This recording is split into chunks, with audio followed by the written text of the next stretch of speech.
નમસ્કાર, આપ જોઈ રહ્યા છો સ્પાર્ક ટુડે ન્યૂઝ. સુરતમાં સુમુલ ડેરીની ઐતિહાસિક સિદ્ધિ.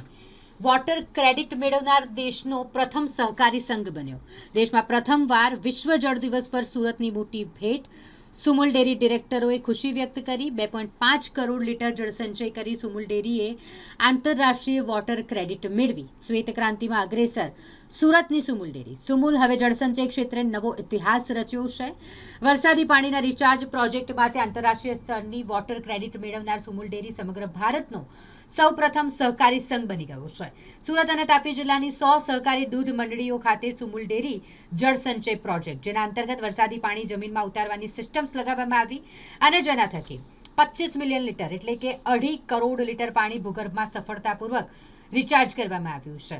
આ ઐતિહાસિક કામગીરી બદલ આ મંડળીઓને અંદાજિત 25,000 ROU rain water offset units એટલે કે વોટર ક્રેડિટ મળ્યા છે. આ વોટર ક્રેડિટ માત્ર એક સર્ટિફિકેટ નથી, પરંતુ એક આર્થિક સંપત્તિ છે.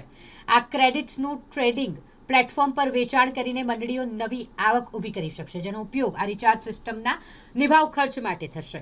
વધુમાં સ્થાનિક સ્તરે બોરવેલ અને કૂવાના તળ ઊંચા આવવાથી ખેડૂતો અને પશુપાલકોને પણ વ્યાપક ફાયદો થશે. સુમુલ ડેરી શુદ્ધતાની પરંપરાના મંત્ર સાથે દૂધની શુદ્ધતા તો જાળવી રાખી છે, સાથે સાથે પર્યાવરણ અને જળમાં પણ સુધારો થાય તેની નવી પરંપરા સ્થાપવા જઈ રહી છે. સુમુલ ડેરી સુરત અને તાપી જિલ્લાના 2.5 લાખ પશુપાલકો સાથે લગભગ 1,000થી વધારે દૂધ મંડળીઓ મારફત શ્વેત ક્રાંતિ મારફત ખૂબ જ સારી એક કામગીરી કરી રહી છે. સાથે સાથે જે રીતે પાણી બચાવવા માટેનું આંદોલન જે રીતે ઊભું થયું ને એમાં પણ 2 વર્ષ અગાઉ લગભગ દૂધ મંડળીઓ લગભગ 100 જેટલી દૂધ મંડળીઓમાં જે રીતે જળ સંચય માટેની જે યોજના લાગુ કરવામાં આવી અને એને કારણે લગભગ 2.5 કરોડ લીટરથી પણ વધારેનું જળ સંચય ખાસ કરીને તાપી અને સુરત જિલ્લાના ઊંડાણના ગામોમાં જળ એ જીવન છે એના અનુસંધાનમાં દૂધ મંડળીઓ અને પશુપાલકો મારફત કરવામાં આવ્યું. આને કારણે સમગ્ર દેશમાં સૌપ્રથમ એક દૂધ સંઘને જળ સંચય માટેની તમારે વોટર ક્રેડિટ જે રીતે આંતરરાષ્ટ્રીય મળી છે એને કારણે ગર્વ થાય છે.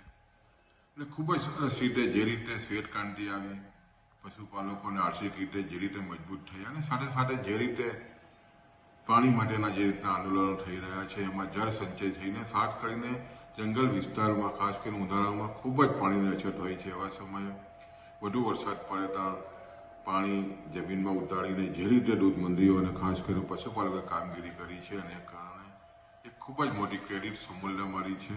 ખૂબ જ ધન્યવાદને પાત્ર છે અને આવનારા દિવસોમાં હજુ પણ દરેક ગામો ખાસ કરીને 1,000થી પણ વધારે ગામોને આની સાથે જોડીને વોટર રિચાર્જની જે કામગીરી સુમુલ કરી રહી છે આવનારા દિવસોમાં ખૂબ જ નાનામાં નાના પશુપાલકના ખેતર સુધી પહોંચાડવા અમે મક્કમ